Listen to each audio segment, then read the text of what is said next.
ನಮಸ್ಕಾರ ಎಲ್ರಿಗೂ. ನೀವು ನೋಡ್ತಾ ಇದ್ರೆ all info creator Adarsh YouTube channel.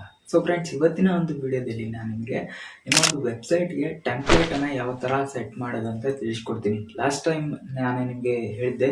So ನಿಮಗೆ ನಿಮ್ಮ ಒಂದು ವೆಬ್ಸೈಟ್ಗೆ ಒಂದು ಥೀಮನ್ನು ನೀವು ಸೆಟ್ ಮಾಡಬೇಕು, ಅಂದರೆ ನಿಮ್ಮ ಒಂದು ವೆಬ್ಸೈಟ್ ತುಂಬ ಚೆನ್ನಾಗಿ ಕಾಣಿಸುತ್ತೆ ಅಂತ ಹೇಳಿದ್ದೆ. ಆ್ಯಂಡ್ ನೀವು ಆ ಥರ ಒಂದು ಟೆಂಪ್ಲೇಟನ್ನು ಡೌನ್ಲೋಡ್ ಮಾಡಿಕೊಂಡು ನಿಮ್ಮ ಒಂದು ವೆಬ್ಸೈಟ್ಗೆ ನೀವು ಆ್ಯಡ್ ಮಾಡೋದ್ರಿಂದ ನಿಮಗೆ ಆಡಿಯನ್ಸ್ ಇಂಪ್ರೆಷನ್ ತುಂಬ ಚೆನ್ನಾಗಿ ಬರುತ್ತೆ. ಅದಕ್ಕೋಸ್ಕರ ನೀವು ಅದನ್ನು ಟೆಂಪ್ಲೇಟನ್ನು ಹಾಕಲೇಬೇಕು. ಆ್ಯಂಡ್ ಲಾಸ್ಟ್ ವಿಡಿಯೋದಲ್ಲಿ ನಿಮಗೆ ಬ್ಲಾಗರಲ್ಲಿ ವೆಬ್ಸೈಟನ್ನು ಯಾವ ಥರ ಕ್ರಿಯೇಟ್ ಮಾಡ್ಕೊಳ್ಳೋದು, ನಿಮ್ಮದೇ ಆಗಿರುವಂಥ ಒಂದು ವೆಬ್ಸೈಟನ್ನು ಕ್ರಿಯೇಟ್ ಮಾಡೋದಂತ ನಿಮಗೆ ಹೇಳಿದ್ದೆ. ಸೊ ಆ ಒಂದು ವಿಡಿಯೋನ ಯಾರಾದರೂ ನೋಡಿಲ್ಲ ಅಂದರೆ ವಿಡಿಯೋದ ಎಂಡ್ ಸ್ಕ್ರೀನಲ್ಲಿ ಹಾಕಿರ್ತೀನಿ, ಐ ಕಾರ್ಡಲ್ಲಿ ಕೂಡ ಹಾಕಿರ್ತೀನಿ. ಈ ಒಂದು ವಿಡಿಯೋದಲ್ಲಿ ನಿಮಗೆ ಟೆಂಪ್ಲೇಟನ್ನು ಯಾವ ಥರ ನೀವು ಕಸ್ಟಮೈಸ್ ಮಾಡ್ಕೋಬೇಕು ನಿಮಗೆ ಇಷ್ಟ ಬಂದಂಗೆ ಅಂತ ತಿಳಿಸ್ಕೊಡ್ತೀನಿ. ಸೊ ನೀವೇನಾದ್ರೂ ನಮ್ಮ ಚಾನಲ್ನ ಫಸ್ಟ್ ಟೈಮ್ ನೋಡ್ತಾ ಇದ್ರೆ ಸಬ್ಸ್ಕ್ರೈಬ್ ಮಾಡ್ಕೊಳ್ಳಿ, ಮತ್ತೆ ವಿಡಿಯೋ ಇಷ್ಟ ಆದರೆ ಒಂದು ಲೈಕ್ ಅನ್ನು ಮಾಡಿ ಅಂತ ಹೇಳ್ತಾ ಬನ್ನಿ, ಹಾಗಿದ್ರೆ ಇವತ್ತಿನ ಒಂದು ವಿಡಿಯೋನ ಶುರು ಮಾಡೋಣ. ಮೊದಲೇದಾಗಿ ನಿಮಗೆ ಈ ಥರ ನಿಮ್ಮ ವೆಬ್ಸೈಟ್ ಕೂಡ ಕಾಣಬೇಕಂದ್ರೆ ನಿಮಗೊಂದು ಟೆಂಪ್ಲೇಟ್ ಬೇಕಾಗುತ್ತೆ ನಿಮ್ಮ ಒಂದು ವೆಬ್ಸೈಟ್ಗೆ. ಸೊ ಅದಕ್ಕೆ ನೀವೇನು ಮಾಡಬೇಕಂದ್ರೆ ಗೂಗಲಲ್ಲಿ ನಿಮಗೆ ಫ್ರೀ ಆಗಿರೋ ಟೆಂಪ್ಲೇಟ್ ಸಿಗುತ್ತೆ, ಅದನ್ನು ನೀವು ಡೌನ್ಲೋಡ್ ಮಾಡಿಕೊಂಡು ನಿಮ್ಮ ವೆಬ್ಸೈಟಲ್ಲಿ ಆ್ಯಡ್ ಮಾಡ್ಬೋದು. ಹೇಗೆ ಅಂತ ತಿಳಿಸ್ಕೊಡ್ತೀನಿ. ಸಿಂಪಲ್ ಆಗಿ ನಿಮ್ಮ ಗೂಗಲಲ್ಲಿ ಬಂದು ಸೊ ಈ ಒಂದು ವೆಬ್ಸೈಟ್ನ ನೀವು ಸರ್ಚ್ ಮಾಡಬೇಕಾಗುತ್ತೆ. ಡಿಸ್ಕ್ರಿಪ್ಷನ್ ಬಾಕ್ಸಲ್ಲಿ ಈ ಒಂದು ವೆಬ್ಸೈಟ್ ಲಿಂಕನ್ನು ಕೊಟ್ಟಿರ್ತೀನಿ. ಸೊ ಡೈರೆಕ್ಟಾಗಿ ನೀವು ಅಲ್ಲೇ ಕ್ಲಿಕ್ ಮಾಡಿ ಈ ಒಂದು ವೆಬ್ಸೈಟ್ನ ವಿಸಿಟ್ ಮಾಡ್ಬೋದು. ಆ್ಯಂಡ್ ಇಲ್ಲಿ ನೋಡ್ಬೋದು responsive template, free blogger template, SEO ready templates ಅಂತ ಇದೆ ಅಲ್ವಾ, ಇದನ್ನು ನೀವು ಕ್ಲಿಕ್ ಮಾಡಬೇಕಾಗುತ್ತೆ, SEO ರೆಡಿ ಟೆಂಪ್ಲೇಟ್ಸ್ ಅಂತ. ಬಿಕಾಸ್ ನಿಮ್ಮ ಒಂದು ವೆಬ್ಸೈಟಲ್ಲಿರೋಂಥ ಟೆಂಪ್ಲೇಟು ಸೊ ಅಡ್ವರ್ಟೈಸ್ಮೆಂಟನ್ನು ಶೋ ಆಗುತ್ತಲ್ವ, ನಿಮ್ಮ ಬ್ಲಾಗರ್ ಯಾವಾಗ ಮಾನಿಟೈಸೇಷನ್ ಆಗುತ್ತೋ ಸೊ ಅದು ಗೂಗಲ್ ಆ್ಯಡ್ಸೆನ್ಸ್ ಫ್ರೆಂಡ್ಲಿ ಆಗಿರಬೇಕು. ಸೊ ಅಲ್ಲಿ ಆ್ಯಡ್ಸನ್ನ ಪ್ಲೇ ಮಾಡಬೇಕಂದ್ರೆ ಅಲ್ಲಿ ಸ್ಪೇಸ್ ಇರಬೇಕಲ್ವಾ, ಅದಕ್ಕೋಸ್ಕರ ಅದ್ರ ತಕ್ಕಂಗೆ ಸೆಟ್ ಆಗುವಂಥ ಟೆಂಪ್ಲೇಟನ್ನು ನೀವು ಡೌನ್ಲೋಡ್ ಮಾಡ್ಕೋಬೇಕಾಗುತ್ತೆ. ಈ ವೆಬ್ಸೈಟನ್ನು ವಿಸಿಟ್ ಮಾಡಿದಾಗ ಇಲ್ಲಿ ನಿಮಗೆ ಫ್ರೀ ಆಗಿರುವಂಥ ಟೆಂಪ್ಲೇಟ್ಗಳು ಸಿಗುತ್ತೆ. ಇದರಲ್ಲಿ ನೀವು ಡೌನ್ಲೋಡನ್ನು ಮಾಡ್ಕೋಬೋದು. ನೋಡ್ಬೋದು ಇಲ್ಲಿ ಎಷ್ಟು ಕೊಂಡ ಟೆಂಪ್ಲೇಟ್ಸ್ ಇದ್ದಾವೆ. ಸೊ ಇದರಲ್ಲಿ ನಿಮಗೆ ಯಾವುದು ಅದನ್ನು ನೀವು ಡೌನ್ಲೋಡ್ ಮಾಡ್ಕೋಬೋದು. ನಾನು ಫಾರ್ ಎಕ್ಸಾಂಪಲ್ಗೆ ಇಲ್ಲಿ ಈ ಒಂದು ವೆಬ್ಸೈಟ್, ಸೊ ಈ ಒಂದು ಟೆಂಪ್ಲೇಟ್ ಕಾಣ್ತಾ ಇದೆ ಅಲ್ವಾ, ಇದನ್ನು ನಾನು ನಿಮಗೆ ಪ್ರಿವ್ಯೂವನ್ನು ತೋರಿಸ್ತೀನಿ ಹೆಂಗೆ ಕಾಣಿಸುತ್ತೆ ಇದಂತ. ಸೊ ಇಲ್ಲಿ ಇಂಟಿವ್ ಮಾರ್ಕ್ ಮೇಲೆ ಕ್ಲಿಕ್ ಮಾಡಿ. ಸೊ ನೀವು ಈ ಟೆಂಪ್ಲೇಟ್ನ ಡೌನ್ಲೋಡ್ ಮಾಡ್ಕೊಳ್ಳೋಕ್ಕಿಂತ ಮುಂಚೆ ಈ ಟೆಂಪ್ಲೇಟ್ ಯಾವ ಥರ ಇದೆ ಅಂತ ನೀವು ಅದನ್ನು ಪ್ರಿವ್ಯೂ ನೋಡ್ಬೋದು. ಇಲ್ಲಿ ನೋಡ್ಬೋದು ಲೈವ್ ಪ್ರಿವ್ಯೂ ಅಂತ ಇದೆ ಅಲ್ವಾ, ಇದ್ರ ಮೇಲೆ ಕ್ಲಿಕ್ ಮಾಡಿ. ನೋಡ್ಬೋದು ನಿಮಗೆ ಮೊಬೈಲಲ್ಲಿ ಈ ಥರ ನಿಮಗೆ ಕಾಣಿಸುತ್ತೆ ನಿಮ್ಮ ಒಂದು ಟೆಂಪ್ಲೇಟ್. ಈ ಟೆಂಪ್ಲೇಟ್ನ ನೀವು ಆ್ಯಡ್ ಮಾಡಿದರೆ. ಆ್ಯಂಡ್ ಇದನ್ನು ಡೆಸ್ಕ್ಟಾಪ್ ಮೋಡಲ್ ಕೂಡ ಹಾಕಿ ತೋರಿಸ್ತೀನಿ. ನೋಡ್ಬೋದು ನಿಮಗೆ ಡೆಸ್ಕ್ಟಾಪ್ ಮೋಡಲ್ಲಿ ನಿಮಗೆ ಕಂಪ್ಯೂಟ್ರಲ್ಲಿ ಈ ಥರ ನಿಮಗೆ ಕಾಣಿಸುತ್ತೆ ವೆಬ್ಸೈಟು. ಸೊ ನೋಡ್ಬೋದು ಎಂಡಲ್ಲಿ ಕೂಡ ಇದೇ ಥರ ಇದೆ. ಸೊ ಈ ಒಂದು ಟೆಂಪ್ಲೇಟನ್ನು ನಾನು ಡೌನ್ಲೋಡ್ ಮಾಡ್ತಾ ಇದ್ದೀನಿ. ಸೊ ನೀವು ಇದನ್ನು ಡೌನ್ಲೋಡ್ ಮಾಡಬೇಕಂದ್ರೆ ಬ್ಯಾಕ್ ಬರಬೇಕಾಗುತ್ತೆ. ಬಂದು ಇಲ್ಲಿ ನೋಡ್ಬೋದು ಬೈ ಆ್ಯಂಡ್ ಡೌನ್ಲೋಡ್ ಅಂತ ಇದೆ ಅಲ್ವಾ, ಇಲ್ಲಿ ನೀವು ಬೈ ಮಾಡೋಕ್ಕೆ ಹೋಗಬೇಡಿ, ಯಾಕಂದರೆ ಇದಕ್ಕೆ ದುಡ್ಡು ಕಟ್ಟಬೇಕಾಗುತ್ತೆ. ನೀವು ಫ್ರೀಯಾಗಿ ಡೌನ್ಲೋಡ್ ಮಾಡ್ಕೋಬೋದು. ಇಲ್ಲಿ ಡೌನ್ಲೋಡ್ ಅಂತ ಆಪ್ಷನ್ ಇದೆ ಅಲ್ವಾ, ಇದ್ರ ಮೇಲೆ ಕ್ಲಿಕ್ ಮಾಡಿ. ಆ್ಯಂಡ್ ನಿಮ್ಮ ಮೊಬೈಲಲ್ಲಿ ಇದು ಡೌನ್ಲೋಡ್ ಆಗಿರುತ್ತೆ. ಡೌನ್ಲೋಡ್ ಆದಮೇಲೆ ಏನು ಮಾಡ್ತೀರಾ ಅಂದರೆ ನಿಮ್ಮ ಫೈಲ್ ಮ್ಯಾನೇಜರ್ನ ಓಪನ್ ಮಾಡಿ. ನಿಮ್ಮ ಮೊಬೈಲಲ್ಲಿ ಯಾವುದಿರುತ್ತೋ ಅದನ್ನು ಫೈಲ್ ಮ್ಯಾನೇಜರ್ ಓಪನ್ ಮಾಡಿಕೊಂಡು ಇಲ್ಲಿ ಡೌನ್ಲೋಡ್ ಆಪ್ಷನ್ ಮೇಲೆ ಕ್ಲಿಕ್ ಮಾಡಿ. ಆ್ಯಂಡ್ ಇಲ್ಲಿ ನೋಡ್ಬೋದು ನಿಮಗೆ ಒಂದು ಜಿಪ್ ಫೈಲಲ್ಲಿ ಈ ಒಂದು ಟೆಂಪ್ಲೇಟ್ ಇರುತ್ತೆ, ಇದನ್ನು ನೀವು ಎಕ್ಸ್ಟ್ರಾಕ್ಟ್ ಮಾಡಬೇಕಾಗುತ್ತೆ. ಸೊ ಈ ಒಂದು ಜಿಪ್ ಫೈಲ್ ಮೇಲೆ ಕ್ಲಿಕ್ ಮಾಡಿದರೆ ಸೊ ಎಕ್ಸ್ಟ್ರಾಕ್ಟ್ ಆಗುತ್ತೆ ಇದು. ಸೊ 5 ಸೆಕೆಂಡ್ಸು ವೇಟ್ ಮಾಡಿ. ಓಕೆ, ಎಕ್ಸ್ಟ್ರಾಕ್ಟ್ ಆಗಿದೆ. ಇವಾಗ ಡನ್ ಆಪ್ಷನ್ ಮೇಲೆ ಕ್ಲಿಕ್ ಮಾಡ್ತೀನಿ. ನೆಕ್ಸ್ಟ್ ನಿಮ್ಮ ಒಂದು ವೆಬ್ಸೈಟನ್ನು ನೀವು ಓಪನ್ ಮಾಡಬೇಕು. ಸೊ ಗೂಗಲ್ಗೆ ಬಂದು ಬ್ಲಾಗರ್ ಅಂತ ಸರ್ಚ್ ಮಾಡಿ. ಸೊ ನಿಮ್ಮ ಒಂದು ಯಾವ ಒಂದು ಮೇಲ್ ಐ ಡಿಯಿಂದ ನೀವು ನಿಮ್ಮ ವೆಬ್ಸೈಟ್ನ ಕ್ರಿಯೇಟ್ ಮಾಡಿದ್ದೀರಾ ಆ ಒಂದು ಮೇಲ್ ಐ ಡಿಯಿಂದ ಲಾಗಿನ್ ಆಗಿ. ಸೊ ನಾನು ಯಾವ ಇಮೇಲ್ ಐ ಡಿಯಿಂದ ಕ್ರಿಯೇಟ್ ಮಾಡಿದ್ದೀನಿ ಆ ಇಮೇಲ್ ಐ ಡಿಯಿಂದ ಲಾಗಿನ್ ಆಗ್ತೀನಿ. ನೆಕ್ಸ್ಟ್ ನಿಮಗೆ ವೆಬ್ಸೈಟ್ ಈ ಥರ ಓಪನ್ ಆಗುತ್ತೆ. ಇಲ್ಲಿ 3 ಡಾಟ್ ಅಂತ ಇದೆ ಅಲ್ವಾ, ಇದ್ರ ಮೇಲೆ ಕ್ಲಿಕ್ ಮಾಡಿ. ಇಲ್ಲಿ ನೋಡ್ಬೋದು ಥೀಮ್ ಅಂತ ಇದೆ ಅಲ್ವಾ, ಇದ್ರ ಮೇಲೆ ಕ್ಲಿಕ್ ಮಾಡಿ. ನೆಕ್ಸ್ಟ್ ಇಲ್ಲಿ ನೋಡ್ಬೋದು ಒಂದು ಕಸ್ಟಮೈಸ್ ಅಂತ ಇದೆ ಅಲ್ವಾ, ಅದ್ರ ಪಕ್ಕ ಒಂದು ಡಾಟ್ ಇದೆ ಅಲ್ವಾ, ಇದ್ರ ಮೇಲೆ ಕ್ಲಿಕ್ ಮಾಡಿ. ಆ್ಯಂಡ್ ಇಲ್ಲಿ ನೋಡ್ಬೋದು backup, restore, switch to first generation classic and edit HTML ಅಂತ ಇದೆ ಅಲ್ವಾ, ಇಲ್ಲಿ ನೀವು ಇದನ್ನು ರೀಸ್ಟೋರ್ ಆಪ್ಷನ್ ಮೇಲೆ ಕ್ಲಿಕ್ ಮಾಡಬೇಕಾಗುತ್ತೆ. ಆ್ಯಂಡ್ ಇಲ್ಲಿ ಅಪ್ಲೋಡ್ ಆಪ್ಷನ್ ಮೇಲೆ ಕ್ಲಿಕ್ ಮಾಡಿದರೆ ಇಲ್ಲಿ ನೀವು ಡೌನ್ಲೋಡ್ ಮಾಡ್ಕೊಂಡ್ರಿ ಅಂತ ಟೆಂಪ್ಲೇಟನ್ನು ನೀವು ಇಲ್ಲಿ ಅಪ್ಲೋಡ್ ಮಾಡಬೇಕಾಗುತ್ತೆ. ಸೊ ನಾನಿಲ್ಲಿ ಎಲ್ಲಿ ಡೌನ್ಲೋಡ್ ಮಾಡಿದ್ದೀವಿ ಅದನ್ನು ಇಲ್ಲಿ ನೋಡ್ಬೋದು ಏರಿಯಸ್ ಪ್ರೀ ವರ್ಷನ್ 1.0 ವರ್ಷನ್ ಅಂತ ಇದೆ ಅಲ್ವಾ, ಇದ್ರ ಮೇಲೆ ಕ್ಲಿಕ್ ಮಾಡ್ತೀನಿ. ಸೊ ಆಟೋಮೆಟಿಕ್ ಆಗಿ ಇದು ತಗೊಳುತ್ತೆ. ಇಲ್ಲಿ ನೋಡ್ಬೋದು ಏರಿಯಸ್ ಪ್ರೀ ವರ್ಷನ್ 1.01 XML ಅಂತ ಇದೆ ಅಲ್ವಾ. ಸೊ ನಿಮ್ಮ ಮೊಬೈಲಲ್ಲಿ ಕೂಡ ಇದೇ ಥರ ಬರ್ತಾ ಇರುತ್ತೆ. ಸೊ ಇದನ್ನು ಕ್ಲಿಕ್ ಮಾಡಿ. ಆ್ಯಂಡ್ ಇದನ್ನು ನೀವು ಹಾಕಿದ ತಕ್ಷಣ ನಿಮ್ಮ ಒಂದು ವೆಬ್ಸೈಟ್ಗೆ ಇದು ಸೆಟ್ ಆಗುತ್ತೆ. ಸ್ವಲ್ಪ ರೀಸ್ಟೋರ್ ಆಗೋದಕ್ಕೆ ಟೈಮ್ ತಗೊಳುತ್ತೆ, ಸ್ವಲ್ಪ ವೇಟ್ ಮಾಡಿ. ನೋಡ್ಬೋದು, ಸೊ ಕಂಪ್ಲೀಟ್ ಆಗಿ ನಮ್ಮ ಒಂದು ವೆಬ್ಸೈಟ್ಗೆ ಥೀಮ್ ಸೆಟ್ ಆಗಿದೆ. ಇವಾಗ ಹೆಂಗೆ ಇದೆ ಅಂತ ನಿಮಗೆ ತೋರಿಸ್ತೀನಿ. ಇಲ್ಲಿ 3 ಡಾಟ್ ಆಪ್ಷನ್ ಮೇಲೆ ಕ್ಲಿಕ್ ಮಾಡಿ, ಇಲ್ಲಿ ವ್ಯೂ ಬ್ಲಾಗ್ ಅಂತ ಇದೆ ಅಲ್ವಾ, ಇದ್ರ ಮೇಲೆ ಕ್ಲಿಕ್ ಮಾಡಿ. ಸೊ ನೋಡ್ಬೋದು, ಸೊ ನಮ್ಮ ಒಂದು ವೆಬ್ಸೈಟ್ಗೆ ಟೆಂಪ್ಲೇಟು ಕರೆಕ್ಟಾಗಿ ಅಡ್ಜಸ್ಟ್ ಆಗಿದೆ. ಸೊ ಇದರಲ್ಲಿ ಏನೇನೆಲ್ಲ, ಸೊ ನಿಮಗೆ ಇದನ್ನು ಡೆಸ್ಕ್ಟಾಪ್ ಮಾಡೆಲ್ ಕೂಡ ಹಾಕಿ ತೋರಿಸ್ತೀನಿ. ನೋಡ್ಬೋದು ಇದರಲ್ಲಿ ಎಲ್ಲ ಒಂದು ಆಪ್ಷನ್ಗಳು ಬಂದಿದ್ದಾವೆ. ಬಟ್ ಇದರಲ್ಲಿ ಕೆಲವೊಂದು ಚೇಂಜಸನ್ನು ಇವಾಗ ಮಾಡಬೇಕು. ಏನು ಮಾಡಬೇಕಂತ ನಾನು ನಿಮಗೆ ತಿಳಿಸ್ಕೊಡ್ತೀನಿ. ಸೊ ಬ್ಯಾಕ್ ಬನ್ನಿ. ಸೊ ಇಲ್ಲಿ ನೋಡ್ಬೋದು ನಿಮಗೆ ಲೇಔಟ್ ಅಂತ ಇದೆ ಅಲ್ವಾ, ಇದ್ರ ಮೇಲೆ ಕ್ಲಿಕ್ ಮಾಡಿ. ಲೇಔಟ್ನ ಓಪನ್ ಮಾಡ್ಕೊಂಡಾಗ ನಿಮಗೆ ಈ ಥರ ಆಪ್ಷನ್ಸ್ ಇಲ್ಲಿ ಬರ್ತವೆ. ಸೊ ಇದರಲ್ಲಿ ನೀವು ಫಸ್ಟ್ನೇದು ಕ್ಲಿಕ್ ಮಾಡಬೇಕಾಗಿರೋದು, ಇಲ್ಲಿ ನೋಡ್ಬೋದು ಮೇನ್ ಲೋಗೋ ಅಂತ ಇದೆ ಅಲ್ವಾ. ಸೊ ಇದ್ರ ಮೇಲೆ ನೀವು ಇಲ್ಲಿ ಪೆನ್ಸಿಲ್ ಆಪ್ಷನ್ ಮೇಲೆ ಕ್ಲಿಕ್ ಮಾಡಬೇಕಾಗುತ್ತೆ.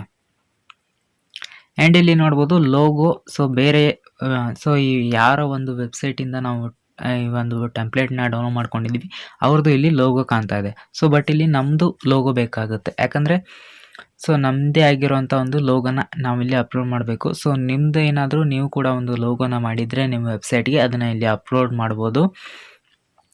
ಸೊ ಇದ್ರ ಬಗ್ಗೆ ಏನಾದರೂ ಡೆಡಿಕೇಟೆಡ್ ವಿಡಿಯೋ ಬೇಕಂದರೆ ಯಾವ ಥರ ಒಂದು ಲೋಗೋನ ಡಿಸೈನ್ ಮಾಡೋದು ನಮ್ಮ ಒಂದು ವೆಬ್ಸೈಟ್ಗೆ ಅಂತಂದರೆ ಕೆಳಗಡೆ ಕಮೆಂಟ್ ಬಾಕ್ಸಲ್ಲಿ ಕಮೆಂಟ್ ಮಾಡಿ, ನಾನು ಇದ್ರ ಬಗ್ಗೆ ಡೆಡಿಕೇಟೆಡ್ ಆಗಿರೋಂಥ ಒಂದು ವಿಡಿಯೋ ಮಾಡ್ತೀನಿ. ಆ್ಯಂಡ್ ಇಲ್ಲಿ ನನ್ನ ಹತ್ರ ಆಲ್ರೆಡಿ ಒಂದು ಲೋಗೋ ಇದೆ, ಅದಕ್ಕೋಸ್ಕರ ನಾನು ಅದನ್ನೇ ಅಪ್ಲೋಡ್ ಮಾಡ್ತೀನಿ. ಅಪ್ಲೋಡ್ ಇಮೇಜ್ ಫ್ರಮ್ ಕಂಪ್ಯೂಟರ್ ಅಂತ ಇದೆ ಅಲ್ವಾ, ಇದನ್ನು ಸೆಲೆಕ್ಟ್ ಮಾಡಿಕೊಂಡು ಆ್ಯಂಡ್ ಇಲ್ಲಿ ನೋಡ್ಬೋದು ಚೂಸ್ ಫೈಲ್ ಅಂತ ಇದೆ ಅಲ್ವಾ, ಇದ್ರ ಮೇಲೆ ಕ್ಲಿಕ್ ಮಾಡಬೇಕಾಗುತ್ತೆ. ನೀವು ಯಾವ ಲೋಗೋನ ಕ್ರಿಯೇಟ್ ಮಾಡಿರ್ತೀರೋ ಅದನ್ನು ನೀವು ಇಲ್ಲಿ ಸೆಲೆಕ್ಟ್ ಮಾಡ್ಕೋಬೇಕಾಗುತ್ತೆ. ಈ ಒಂದು ಲೋಗೋನ ಮಾಡಿದ್ದೀನಿ. ಸೊ ಇದನ್ನು ಸೆಲೆಕ್ಟ್ ಮಾಡಿ ಇಲ್ಲಿ ಡನ್ ಆಪ್ಷನ್ ಮೇಲೆ ಕ್ಲಿಕ್ ಮಾಡ್ತೀನಿ. ಆ್ಯಂಡ್ ಇಲ್ಲಿ ನೋಡ್ಬೋದು ನಿಮಗೆ 3 ಆಪ್ಷನ್ ಕಾಣುತ್ತೆ. ಆ್ಯಂಡ್ ಇಲ್ಲಿ ನೋಡ್ಬೋದು have description placed after the ಅಂತ ಇದೆ ಅಲ್ವಾ, ಇದನ್ನು ಕ್ಲಿಕ್ ಮಾಡಿ. ಸೊ ಈ ಥರ ನಿಮಗೆ ಲೋಗೋ ಬರಬೇಕು ನಿಮ್ಮದು ಕೂಡ ಬಂದು ಇಲ್ಲಿ. ಸೊ ಇಲ್ಲಿ ನೋಡ್ಬೋದು ಸ್ರಿಂಕ್ ಟು ಫಿಟ್ ಅಂತ ಇದೆ ಅಲ್ವಾ, ಈ ಆಪ್ಷನ್ನ ಎನೇಬಲ್ ಮಾಡಿ ಇಲ್ಲಿ ಸೇವ್ ಆಪ್ಷನ್ ಮೇಲೆ ಕ್ಲಿಕ್ ಮಾಡಬೇಕಾಗುತ್ತೆ. ಸೊ ಇವಾಗ ನಿಮ್ಮ ವೆಬ್ಸೈಟಲ್ಲಿ ಲೋಗೋ ಯಾವ ಥರ ಕಾಣಿಸುತ್ತೆ ಅಂತ ನಿಮಗೆ ತೋರಿಸ್ತೀನಿ. ಇಲ್ಲಿ 3 ಡಾಟ್ ಆಪ್ಷನ್ ಮೇಲೆ ಕ್ಲಿಕ್ ಮಾಡಿ, ಇಲ್ಲಿ ವ್ಯೂ ಬ್ಲಾಗ್ ಮೇಲೆ ಕ್ಲಿಕ್ ಮಾಡಿ. ನೋಡ್ಬೋದು ಈ ಥರ ನಿಮಗೆ ಲೋಗೋ ಕಾಣಿಸುತ್ತೆ ನಿಮ್ಮ ಒಂದು ವೆಬ್ಸೈಟಲ್ಲಿ. ಇನ್ನೂ ಕೂಡ ಆಪ್ಷನ್ಗಳಿದ್ದಾವೆ. ಸೊ ಬ್ಯಾಕ್ ಬನ್ನಿ. ಸೊ ಹಾಗೇನೆ ಇಲ್ಲಿ ಲೇಔಟ್ ಆಪ್ಷನ್ ಮೇಲೆ ಕ್ಲಿಕ್ ಮಾಡಿ. ನೀವು 3 ಡಾಟ್ ಅಂತ ಇದೆ ಅಲ್ವಾ, ಇದ್ರ ಮೇಲೆ ಕ್ಲಿಕ್ ಮಾಡಿ. ಡೆಸ್ಕ್ಟಾಪ್ ಸೈಟ್ ಅಂತ ಇದೆ ಅಲ್ವಾ, ಇದ್ರ ಮೇಲೆ ಕ್ಲಿಕ್ ಮಾಡಿ. ಆ್ಯಂಡ್ ಇಲ್ಲಿ ನೋಡ್ಬೋದು ನಿಮಗೆ ಮೇನ್ ಮೆನು ಅಂತ ಇದೆ ಅಲ್ವಾ, ಈ ಪೆನ್ಸಿಲ್ ಆಪ್ಷನ್ ಮೇಲೆ ಕ್ಲಿಕ್ ಮಾಡಿ. ಆ್ಯಂಡ್ ಇಲ್ಲಿ ನೋಡ್ಬೋದು ನಿಮಗೆ ಇವಾಗ ಕೆಲವೊಂದಿಷ್ಟು ಆಪ್ಷನ್ಗಳು ಬಂದವು.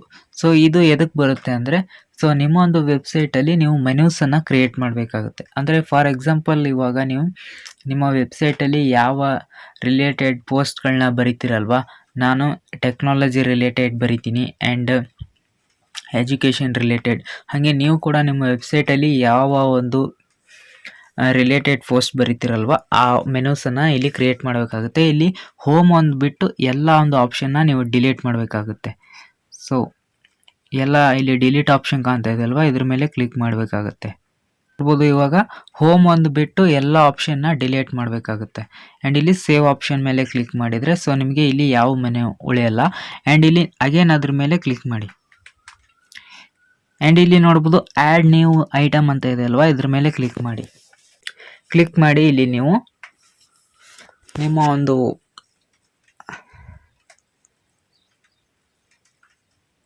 ಕ್ಲಿಕ್ ಮಾಡಿ ಇವಾಗ ನೀವು ಮೆನ್ಯೂಸನ್ನು ಕ್ರಿಯೇಟ್ ಮಾಡಬೇಕಾಗುತ್ತೆ. ಫಾರ್ ಎಕ್ಸಾಂಪಲ್ ನಾನಿಲ್ಲಿ ಟೆಕ್ನಾಲಜಿ ರಿಲೇಟೆಡ್ ಮಾಡ್ತೀನಲ್ವಾ, ಟೆಕ್ನಾಲಜಿ ಅಂತ ಹಾಕ್ತಾ ಇದ್ದೀನಿ. ಟೆಕ್ನಾಲಜಿ ಅಂತ ಹಾಕಿದ ಮೇಲೆ ಇಲ್ಲಿ ಸೇವ್ ಆಪ್ಷನ್ ಮೇಲೆ ಕ್ಲಿಕ್ ಮಾಡ್ತೀನಿ. ಒಂದು ಮೆನು ಕ್ರಿಯೇಟ್ ಆಯಿತು. ಆ್ಯಂಡ್ ಆ್ಯಡ್ ನ್ಯೂ ಐಟಮ್ ಅಂತ ಇದೆ ಅಲ್ವಾ, ಇದ್ರ ಮೇಲೆ ಕ್ಲಿಕ್ ಮಾಡಿ ಇನ್ನೊಂದು ಮೆನುನ ಹಾಕ್ತೀನಿ ಯಾವುದಾದ್ರೂ. ಸೊ ಎಜುಕೇಷನ್ ಅಂತ ಹಾಕ್ತೀನಿ. ಎಜುಕೇಷನ್ ಅಂತ ಹಾಕಿ ಇಲ್ಲಿ ಸೇವ್ ಆಪ್ಷನ್ ಮೇಲೆ ಕ್ಲಿಕ್ ಮಾಡ್ತೀನಿ. ಸೊ 2 ಮೆನುನ ನಾನಲ್ಲಿ ಹಾಕಿದ್ದೀನಿ. ಹಾಕಿ ಸೇವ್ ಆಪ್ಷನ್ ಮೇಲೆ ಕ್ಲಿಕ್ ಮಾಡ್ತೀನಿ. ಇಲ್ಲಿ 3 ಡಾಟ್ ಆಪ್ಷನ್ ಮೇಲೆ ಕ್ಲಿಕ್ ಮಾಡಿ. ಸೊ ನಮ್ಮ ವೆಬ್ಸೈಟಲ್ಲಿ ಈ ಒಂದು ಮೆನ್ಯೂಸ್ ಕ್ರಿಯೇಟ್ ಆಗಿದೆ ಇಲ್ವಂತ ನಾನು ಇವಾಗ ಚೆಕ್ ಮಾಡ್ತೀನಿ. ಇಲ್ಲಿ ನೋಡ್ಬೋದು 3 ಡಾಟ್ ಆಪ್ಷನ್ ಕಾಣ್ತಾ ಇದಲ್ವಾ, ಇದ್ರ ಮೇಲೆ ಕ್ಲಿಕ್ ಮಾಡಿ ಇಲ್ಲಿ ನೋಡ್ಬೋದು ಟೆಕ್ನಾಲಜಿ ಆ್ಯಂಡ್ ಎಜುಕೇಷನ್ ಕ್ರಿಯೇಟ್ ಆಗಿದೆ. ಆ್ಯಂಡ್ ಇದರಲ್ಲೇ ಸಬ್ ಮೆನುನ ಕೂಡ ನಾವು ಕ್ರಿಯೇಟ್ ಮಾಡಬೇಕು. ಸೊ ಇಲ್ಲಿ ನೋಡ್ಬೋದು, ಸೊ ನಾವು ಕ್ರಿಯೇಟ್ ಮಾಡಿರೋಂಥ ಮೆನೂಸ್ ಬಂದಿದ್ದಾವೆ, ಟೆಕ್ನಾಲಜಿ, ಎಜುಕೇಷನ್. ಸೊ ಇನ್ನೂ ಕೂಡ ನಿಮ್ಗೆ ಎಷ್ಟು ಬೇಕೋ ಅಷ್ಟು ಮೆನೂಸನ್ನು ನೀವು ಕ್ರಿಯೇಟ್ ಮಾಡ್ಬೋದು. ಸೊ ಟೆಕ್ನಾಲಜಿ ಅಂದರೆ ಟೆಕ್ನಾಲಜಿಯಲ್ಲಿ ಏನೇನು ಮಾಡ್ತೀರಾ, ಮೊಬೈಲ್ ರಿವ್ಯೂ ಬಗ್ಗೆ ಮಾಡ್ತೀರಾ, ಟಚ್ ಆ್ಯಂಡ್ ಟ್ರಿಕ್ಸ್ ಬಗ್ಗೆ ಮಾಡ್ತೀರಾ. ಸೊ ಇದರಲ್ಲೇ ಒಂದು ಸಬ್ ಮೆನುನ ಕೂಡ ನೀವು ಕ್ರಿಯೇಟ್ ಮಾಡಬೇಕಾಗುತ್ತೆ. ಅದು ಹೆಂಗೆ ಮಾಡೋದು ಅಂತ ನಿಮಗೆ ತಿಳಿಸ್ಕೊಡ್ತೀನಿ. ಆ್ಯಂಡ್ ಬ್ಯಾಕ್ ಬನ್ನಿ. ಹಾಗೆ ನೀವು ಲಿಂಕ್ ಲಿಸ್ಟ್ ಆಪ್ಷನ್ ಮೇಲೆ ಕ್ಲಿಕ್ ಮಾಡಿ. ಆ್ಯಂಡ್ ಇಲ್ಲಿ ಸ್ಕ್ರೋಲ್ ಡೌನ್ ಮಾಡಿದರೆ ಆ್ಯಡ್ ನ್ಯೂ ಐಟಮ್ ಅಂತ ಇರುತ್ತಲ್ವ, ಅದ್ರ ಮೇಲೆ ಕ್ಲಿಕ್ ಮಾಡಿ. ಆ್ಯಂಡ್ ಇಲ್ಲಿ ನೀವು ಈ ಥರ ಅಂಡರ್ ಸ್ಕೋರನ್ನು ಹಾಕಬೇಕಾಗುತ್ತೆ. ಹಾಕಿ ಇಲ್ಲಿ ನೀವು ಏನು ಸಬ್ ಮೆನುನ ಹಾಕ್ಬೇಕು ಅನ್ಕೋತಾ ಇದ್ರೆ ಅದನ್ನು ಹಾಕ್ಬೋದು. ನಾನಿಲ್ಲಿ ಟಚ್ ಆ್ಯಂಡ್ ಟ್ರಿಕ್ಸ್ ಅಂತ ಹಾಕ್ತೀನಿ. ಟಚ್ ಆ್ಯಂಡ್ ಟ್ರಿಕ್ಸ್ ಅಂತ ಹಾಕಿ ನಾನಿಲ್ಲಿ ಇದನ್ನು ಸೇವ್ ಆಪ್ಷನ್ ಕೊಡ್ತೀನಿ. ಆ್ಯಂಡ್ ನೋಡ್ಬೋದು ಇಲ್ಲಿ ಇದು ಎಜುಕೇಷನ್ ಅಂತ ಇದೆ ಅಲ್ವಾ, ಎಜುಕೇಷನ್ ಕೆಳಗಡೆ ಬರಬೇಕು, ಟಚ್ ಆ್ಯಂಡ್ ಟ್ರಿಕ್ಸ್ ಮೇಲ್ಗಡೆ ಹೋಗಬೇಕು. ಸೊ ಇಲ್ಲಿ ಎರೋ ಮಾರ್ಕ್ ಆಪ್ಷನ್ ಕಾಣ್ತಾ ಇದೆ ಅಲ್ವಾ ನಿಮಗೆ, ಈ ಎರೋ ಮಾರ್ಕ್ ಆಪ್ಷನ್ ಮೇಲೆ ಕ್ಲಿಕ್ ಮಾಡಬೇಕಾಗುತ್ತೆ. ಸೊ ನೋಡ್ಬೋದು ನಿಮಗೆ ಟೆಕ್ನಾಲಜಿ ಅಂತ ಇದೆ, ಅಂದರೆ ಟೆಕ್ನಾಲಜಿ ಕೆಳಗಡೆ ಇರೋವಂಥ, ಸೊ ಟೆಕ್ನಾಲಜಿ ಆಪ್ಷನ್ ಒಳಗಡೆ ಸೊ ಈ ಒಂದು ಸಬ್ ಮೆನು ಬರಬೇಕಾಗುತ್ತೆ. ಅದಕ್ಕೆ ಆ ಒಂದು ಎರೋ ಮಾರ್ಕ್ನ ಕ್ಲಿಕ್ ಮಾಡಬೇಕಾಗುತ್ತೆ. ನೆಕ್ಸ್ಟ್ ಇದನ್ನು ನೀವು ಸೇವ್ ಮಾಡಿ. ಆ್ಯಂಡ್ ಇವಾಗ ಇದು ಕ್ರಿಯೇಟ್ ಆಗಿದೆ ಅಲ್ವಾ ಅಂತ ಚೆಕ್ ಮಾಡಬೇಕಲ್ವಾ. ಇಲ್ಲಿ ನೀವು ಪ್ರತಿಯೊಂದನ್ನು ಕೂಡ ನಿಮ್ಮ ಒಂದು ವೆಬ್ಸೈಟ್ ಕ್ರಿಯೇಟ್ ಮಾಡುವಾಗ ನೀವೇನೇನು ಆಪ್ಷನ್ನ ಎನೇಬಲ್ ಏನೇನು ಆಪ್ಷನ್ ಎಲ್ಲ ಹಾಕ್ತಿರಲ್ವ ಅದೆಲ್ಲ ಕ್ರಿಯೇಟ್ ಆಗಿದೆ ಅಲ್ವಾ ನಿಮ್ಮ ವೆಬ್ಸೈಟಲ್ಲಿ ಅಂತ ಚೆಕ್ ಮಾಡ್ಕೊಳ್ಳೋದಕ್ಕೋಸ್ಕರ ಅಗೇನ್ ನಿಮ್ಮ ವೆಬ್ಸೈಟ್ನ ನೀವು ಚೆಕ್ ಮಾಡಬೇಕಾಗುತ್ತೆ. ಇಲ್ಲಿ 3 ಡಾಟ್ ಆಪ್ಷನ್ ಮೇಲೆ ಕ್ಲಿಕ್ ಮಾಡಿ ವ್ಯೂ ಬ್ಲಾಗ್ ಆಪ್ಷನ್ ಮೇಲೆ ಕ್ಲಿಕ್ ಮಾಡ್ತೀನಿ. ಇಲ್ಲಿ 3 ಡಾಟ್ ಆಪ್ಷನ್ ಮೇಲೆ ಕ್ಲಿಕ್ ಮಾಡಿದರೆ ಇಲ್ಲಿ ನೋಡ್ಬೋದು ಟೆಕ್ನಾಲಜಿ ಅಂತ ಇದೆ ಅಲ್ವಾ, ಟೆಕ್ನಾಲಜಿ ಆಪ್ಷನ್ ಮೇಲೆ ಇಲ್ಲಿ ಒಂದು ಮೆನು ಕ್ರಿಯೇಟ್ ಆಗಿದೆ ನೋಡ್ಬೋದು, ಟಚ್ ಆ್ಯಂಡ್ ಟ್ರಿಕ್ಸ್ ಅಂತ. ಸೊ ಈ ಥರ ನೀವು ಕೂಡ ನಿಮ್ಮ ಒಂದು ವೆಬ್ಸೈಟಲ್ಲಿ ಸಬ್ ಮೆನು ಮತ್ತು ಮೆನುನ ಕ್ರಿಯೇಟ್ ಮಾಡ್ಕೋಬೋದು. ಆ್ಯಂಡ್ ಅಗೇನ್ ವೆಬ್ಸೈಟಿಗೆ ಬನ್ನಿ. ಬ್ಯಾಕ್ ಬಂದಮೇಲೆ ಇಲ್ಲಿ ನೋಡ್ಬೋದು ನಿಮಗೆ ಕೆಲವೊಂದು ಬೇಡದೇ ಇರೋವಂಥ ಆಪ್ಷನ್ಗಳನ್ನ ಇಲ್ಲಿ ಕೊಟ್ಟಿರ್ತಾರೆ, ಅದನ್ನೆಲ್ಲ ನೀವು ಇಲ್ಲಿ ಡಿಲೀಟ್ ಮಾಡಬೇಕಾಗುತ್ತೆ. ಫಾರ್ ಎಕ್ಸಾಂಪಲ್ ಇಲ್ಲಿ ನೋಡ್ಬೋದು ಬಿಟ್ಕಾಯಿನ್ ಅಂತ ಇದೆ ಅಲ್ವಾ, ಸೊ ಬಿಟ್ಕಾಯಿನ್ ಬಗ್ಗೆ ನೀವೇನು ಬರೆಯಲ್ಲ ನಿಮ್ಮ ವೆಬ್ಸೈಟಲ್ಲಿ, ಅದ್ರ ಮೇಲೆ ಕ್ಲಿಕ್ ಮಾಡಿ. ಆ್ಯಂಡ್ ಇಲ್ಲಿ ರಿಮೂವ್ ಅಂತ ಇದೆ ಅಲ್ವಾ, ಇದ್ರ ಮೇಲೆ ಕ್ಲಿಕ್ ಮಾಡಬೇಕಾಗುತ್ತೆ. ಆ್ಯಂಡ್ ಇಲ್ಲಿ ನೋಡ್ಬೋದು ಸಬ್ಸ್ಕ್ರೈಬ್ ಅರ್ಸ್ ಅಂತ ಇದೆ ಅಲ್ವಾ, ಇದ್ರ ಮೇಲೆ ಕ್ಲಿಕ್ ಮಾಡಿ. ಆ್ಯಂಡ್ ನಿಮ್ಮ ಒಂದು ವೆಬ್ಸೈಟಲ್ಲಿ ನಿಮ್ದೇನಾದರೂ ಯೂಟ್ಯೂಬ್ ಚಾನಲ್ ಇದ್ದರೆ ನೀವು ಅದನ್ನು ಸಬ್ಸ್ಕ್ರೈಬ್ ಬಟನ್ನ ಆ್ಯಡ್ ಮಾಡ್ಬೋದು. ಬಟ್ ನಿಮ್ಮದು ಒಂದು ವೇಳೆ ಇದ್ದರೆ ಸೊ ಕೆಳಗಡೆ ಕಮೆಂಟ್ ಬಾಕ್ಸಲ್ಲಿ ಕಮೆಂಟ್ ಮಾಡಿ. ಸೊ ನಾ ಈ ಮೆನುನ ಮತ್ತೆ ಹೆಂಗೆ ಆ್ಯಡ್ ಮಾಡೋ ಅಂತ ಹೇಳ್ತೀನಿ. ಆ್ಯಂಡ್ ಸದ್ಯಕ್ಕೆ ಇವಾಗಿದು ಬೇಡ, ರಿಮೂವ್ ಆಪ್ಷನ್ ಮೇಲೆ ಕ್ಲಿಕ್ ಮಾಡ್ತೀನಿ. ಓಕೆ ಕೊಟ್ಟು ಮುಗೀತು. ಆ್ಯಂಡ್ ಸಬ್ಸ್ಕ್ರೈಬ್ ಆಪ್ಷನ್ ಅದನ್ನು ತೆಗೆದ್ಮೇಲೆ ಆ್ಯಂಡ್ ಇಲ್ಲಿ ನೋಡ್ಬೋದು ನಿಮಗೆ ಯಾವುದಾದ್ರೂ ಮತ್ತೆ ಹೊಸ ಆಪ್ಷನ್ಗಳನ್ನ ನೀವು ಹಾಕೋಬೇಕಂದ್ರೆ ಇಲ್ಲಿ ಆ್ಯಡ್ ಗ್ಯಾಜೆಟ್ ಅಂತ ಇದೆ ಅಲ್ವಾ, ಇದ್ರ ಮೇಲೆ ಕ್ಲಿಕ್ ಮಾಡಬೇಕಾಗುತ್ತೆ. ಇಲ್ಲಿ ನಿಮಗೆ ಯಾವೆಲ್ಲ ಆಪ್ಷನ್ ಬೇಕೋ ಎಲ್ಲ ಆಪ್ಷನ್ಗಳನ್ನ ನೀವು ಇಲ್ಲಿ ಹಾಕ್ಕೋಬೋದು. ನಾನಿಲ್ಲಿ ಕಾಂಟ್ಯಾಕ್ಟ್ ಫಾರ್ಮ್ ಅಂತ ಇದೆ ಅಲ್ವಾ, ಇದನ್ನು ಹಾಕ್ತೀನಿ. ಯಾಕಂದರೆ ನಿಮ್ಮ ಒಂದು ವೆಬ್ಸೈಟಲ್ಲಿ ಕಾಂಟ್ಯಾಕ್ಟ್ ಫಾರ್ಮ್ ಇರಬೇಕು. ಏನಾದರೂ ನಿಮ್ಮ ವೆಬ್ಸೈಟಲ್ಲಿ ಪ್ರಾಬ್ಲಮ್ ಇದೆ ಅಂದರೆ ಸೊ ನಿಮ್ಮ ವ್ಯೂವರ್ಸ್ ಅದನ್ನು ನಿಮಗೆ ರಿಪೋರ್ಟ್ ಮಾಡೋದಕ್ಕೋಸ್ಕರ ಸೊ ಈ ಕಾಂಟ್ಯಾಕ್ಟ್ ಫಾರ್ಮ್ ಇರಬೇಕಾಗುತ್ತೆ. ಇದನ್ನು ಸೇವ್ ಮಾಡಿ. ಆ್ಯಂಡ್ ಇಲ್ಲಿ ನೋಡ್ಬೋದು ಟಾಪ್ ಐಕಾನ್ಸ್ ಅಂತ ಇದೆ ಅಲ್ವಾ, ಇದ್ರ ಮೇಲೆ ಕ್ಲಿಕ್ ಮಾಡಿ. ಇಲ್ಲಿ ಪೆನ್ಸಿಲ್ ಆಪ್ಷನ್ ಮೇಲೆ ಕ್ಲಿಕ್ ಮಾಡಬೇಕಾಗುತ್ತೆ. ಆ್ಯಂಡ್ ಇಲ್ಲಿ ನಿಮ್ಮ ಒಂದು ಸೋಷಿಯಲ್ ಮೀಡಿಯಾ ಲಿಂಕ್ಸನ್ನು ಕೊಟ್ಟಿರ್ತಾರೆ, ಸೊ ಸೋಷಿಯಲ್ ಮೀಡಿಯಾ ಲಿಂಕ್ಸನ್ನು ನೀವು ಇಲ್ಲಿ ಹಾಕಬೇಕಾಗುತ್ತೆ. ಆ್ಯಂಡ್ ಇಲ್ಲಿ ಪೆನ್ಸಿಲ್ ಆಪ್ಷನ್ ಕಾಣ್ತಾ ಇದೆ ಅಲ್ವಾ, ಇದ್ರ ಮೇಲೆ ಕ್ಲಿಕ್ ಮಾಡಿ. ಇಲ್ಲಿ ನೋಡ್ಬೋದು HTTPS ಅಂತ ಇದೆ ಅಲ್ವಾ, ಇಲ್ಲಿಂದ ಅಷ್ಟೇ ನೀವು ಇದನ್ನು ಸೆಲೆಕ್ಟ್ ಮಾಡಬೇಕಾಗುತ್ತೆ ಈ ಥರ. ಸೊ ಇಷ್ಟು ಸೆಲೆಕ್ಟ್ ಮಾಡಿ ಇಲ್ಲಿ 8 ಮಾರ್ಕ್ ಅಂತ ಇದೆ ಅಲ್ವಾ ನಿಮ್ಮ ಕೀಬೋರ್ಡಲ್ಲಿ, ಅದನ್ನು ಸೆಲೆಕ್ಟ್ ಮಾಡಿ. ಆ್ಯಂಡ್ ಇವಾಗ ನೀವು ಇಲ್ಲಿ ನಿಮ್ಮ ಒಂದು ಸೋಷಿಯಲ್ ಮೀಡಿಯಾ ಲಿಂಕನ್ನು ನೀವು ಇಲ್ಲಿ ಹಾಕಬೇಕಾಗುತ್ತೆ. ಸೊ ನಿಮ್ದೇನಾದರೂ ಫೇಸ್ಬುಕ್ಕಲ್ಲಿ ಪೇಜ್ ಇದ್ದರೆ ಅದನ್ನು ನೀವು ಹಾಕ್ಬೋದು. ನಂದು ಪೇಜ್ ಇದೆ ಆಲ್ರೆಡಿ, ಸೊ ಆ ಒಂದು ಲಿಂಕನ್ನು ನಾನು ಹಾಕ್ತೀನಿ. ಫೇಸ್ಬುಕ್ಕನ್ನು ಓಪನ್ ಮಾಡಿಕೊಂಡು ಇಲ್ಲಿ ನಿಮ್ಮ ಪ್ರೊಫೈಲ್ ಆಪ್ಷನ್ ಮೇಲೆ ಕ್ಲಿಕ್ ಮಾಡಿ. ಇಲ್ಲಿ 3 ಡಾಟ್ ಆಪ್ಷನ್ ಮೇಲೆ ಕ್ಲಿಕ್ ಮಾಡಿದರೆ ಇಲ್ಲಿ ನೋಡ್ಬೋದು ನಿಮಗೆ ನಿಮ್ಮ ಒಂದು ಪೇಜ್ ಲಿಂಕ್ ಸಿಗುತ್ತೆ, ಅದನ್ನು ಕಾಪಿ ಮಾಡ್ಕೊಳ್ಳಿ.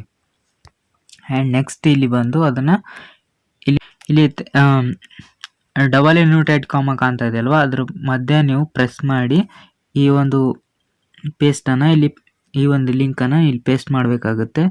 ಪೇಸ್ಟ್ ಮಾಡಿ ಇಲ್ಲಿ ಸೇವ್ ಆಪ್ಷನ್ ಮೇಲೆ ಕ್ಲಿಕ್ ಮಾಡಬೇಕಾಗುತ್ತೆ.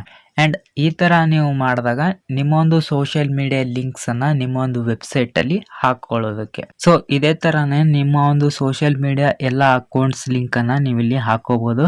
ಆ್ಯಂಡ್ ಇಲ್ಲಿ ಇನ್ನುಳಿದಿದ್ದು ಇವು ಆಪ್ಷನ್ ಇದಾವಲ್ವಾ, ಸೊ ಇದನ್ನ ಯಾವುದನ್ನು ಕೂಡ ನೀವು ಮುಟ್ಟೋದಕ್ಕೆ ಹೋಗಬೇಡಿ. ಇದು ಹೆಂಗಿದೆಯೋ ಹಾಗೆ ಇರಬೇಕು. ಆ್ಯಂಡ್ ಇವಾಗ 3 ಡಾಟ್ ಆಪ್ಷನ್ ಮೇಲೆ ಕ್ಲಿಕ್ ಮಾಡಿ ಇಲ್ಲಿ ವ್ಯೂ ಬ್ಲಾಗ್ ಆಪ್ಷನ್ ಮೇಲೆ ಕ್ಲಿಕ್ ಮಾಡ್ತೀನಿ. ಇವಾಗ ನಮ್ಮ ವೆಬ್ಸೈಟ್ ಯಾವ ಥರ ಕಾಣ್ತಾ ಇದೆ ಅಂತ ನೋಡೋಣ. ಸೊ ಡೆಸ್ಕ್ಟಾಪ್ ಸೈಟಲ್ಲಿ ಹಾಕ್ತೀನಿ. ಸೊ ನೋಡ್ಬೋದು ಇವಾಗ ಈ ಥರ ನಮ್ಮ ಒಂದು ವೆಬ್ಸೈಟ್ ಕಾಣ್ತಾ ಇದೆ. ನೀವು ಪೇಜಸ್ಸನ್ನು ಕ್ರಿಯೇಟ್ ಮಾಡಬೇಕಾಗುತ್ತೆ. ಪೇಜಸ್ ಅಂದರೆ ನಾನು ಇಲ್ಲಿ ನಿಮಗೆ ತೋರಿಸ್ತೀನಿ. ಸೊ ಇಲ್ಲಿ ನೋಡ್ಬೋದು ನಿಮಗೆ ಕೆಳಗಡೆ ಕಾಣಿಸ್ತಾ ಇದೆ ಅಲ್ವಾ, home, about us, privacy policy, terms and condition, disclaimer, contact us ಅಂತ. ಸೊ ಇಲ್ಲಿ ಅಬೌಟ್ ಅಸ್ ಮೇಲೆ ಕ್ಲಿಕ್ ಮಾಡಿದರೆ ಸೊ ನೋಡ್ಬೋದು ನಮ್ಮ ವೆಬ್ಸೈಟ್ ಎದ್ರ ರಿಲೇಟೆಡ್ ಆಗಿದೆ ಅದರದ್ದೊಂದು ಕಾಂಟ್ಯಾಕ್ಟ್ ಇನ್ಫಾರ್ಮೇಷನ್ ಬರುತ್ತೆ. ಅಗೇನ್ ಬ್ಯಾಕ್ ಬಂದರೆ ನಿಮಗೆ ಆ್ಯಂಡ್ ಇಲ್ಲಿ ನೋಡ್ಬೋದು ಪ್ರೈವಸಿ ಪಾಲಿಸಿ ಅಂತ ನೋಡ್ಬೋದು. ಪ್ರೈವಸಿ ಪಾಲಿಸಿ ಈ ಥರ ಇದೆ ನಮ್ಮ ಒಂದು ವೆಬ್ಸೈಟ್ದು. ಹಾಗೇನೆ ನೀವು ಕೂಡ ನಿಮ್ಮ ಒಂದು ವೆಬ್ಸೈಟ್ಗೆ privacy policy, terms and condition, disclaimer ನೋಟಿಸನ್ನು ಯಾವ ಥರ ಹಾಕೋದಂತ ನೆಕ್ಸ್ಟ್ ವಿಡಿಯೋದಲ್ಲಿ ನಿಮಗೆ ತಿಳಿಸ್ಕೊಡ್ತೀನಿ. ಐ ಹೋಪ್ ಒಂದು ವಿಡಿಯೋ ನಿಮಗೆ ಯೂಸ್ಫುಲ್ ಆಗಿದೆ ಅಂತ ಅನ್ಕೋತೀನಿ. ಇಷ್ಟ ಆದರೆ ಒಂದು ಲೈಕನ್ನು ಮಾಡಿ, ನಿಮ್ಮ ಫ್ರೆಂಡ್ಸ್ಗಳಿಗೆ ವಿಡಿಯೋನ ಶೇರ್ ಮಾಡಿ ಅಂತ ಹೇಳ್ತಾ, ಸೊ ನೆಕ್ಸ್ಟ್ ವಿಡಿಯೋದಲ್ಲಿ ನಿಮಗೆ ನಿಮ್ಮ ಒಂದು ವೆಬ್ಸೈಟಲ್ಲಿ ಪೇಜನ್ನು ಯಾವ ಥರ ಕ್ರಿಯೇಟ್ ಮಾಡೋದು, ಸೊ ಅದಕ್ಕೆ ಪ್ರೈವಸಿ ಪಾಲಿಸಿ ಮತ್ತು ಡಿಸ್ಕ್ಲೈಮರ್ ನೋಟಿಸ್ ಇವೆಲ್ಲದನ್ನು ಕೂಡ ನೀವು ಯಾವ ಥರ ಹಾಕೋದು ಅಂತ ನಾನು ನಿಮಗೆ ನೆಕ್ಸ್ಟ್ ವಿಡಿಯೋದಲ್ಲಿ ತಿಳಿಸ್ಕೊಡ್ತೀನಿ. ಸೊ ನೀವೇನಾದರೂ ನಮ್ಮ ಚಾನಲ್ನ ಫಸ್ಟ್ ಟೈಮ್ ನೋಡ್ತಾ ಇದ್ರೆ ಸಬ್ಸ್ಕ್ರೈಬ್ ಮಾಡ್ಕೊಳ್ಳಿ. ಮತ್ತೆ ನೆಕ್ಸ್ಟ್ ವಿಡಿಯೋದಲ್ಲಿ